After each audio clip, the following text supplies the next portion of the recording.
బంగ్లాదేశ్ లో మహమ్మద్ యూనుస్ సారథ్యంలోని తాత్కాలిక ప్రభుత్వం మాజీ మహిళా ప్రధానమంత్రి షేక్ హసీనాకు చెందిన అవామీ లీగ్ పార్టీని నిషేధించింది.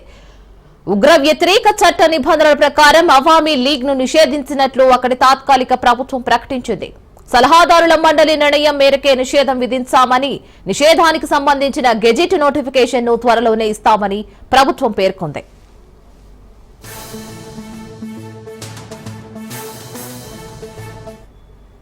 అవామీ లీగ్ ఆ పార్టీ అగ్రనేతలపై అంతర్జాతీయ నేరాల ట్రిబ్యునల్లో కొనసాగుతున్న కేసుల విచారణ ముగిసేదాకా ఈ రాజకీయ పార్టీపై నిషేధం అమల్లో ఉంటుందని ప్రభుత్వం స్పష్టం చేసింది.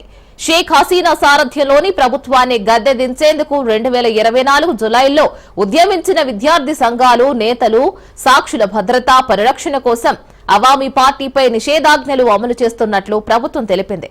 1949లో అవామీ లీగ్ పార్టీ ఏర్పడింది. తూర్పు పాకిస్తాన్లోని బెంగాలీలకు స్వయం ప్రతిపత్తి కోసం అప్పట్లో అవామీ లీగ్ ఉద్యమం చేసింది.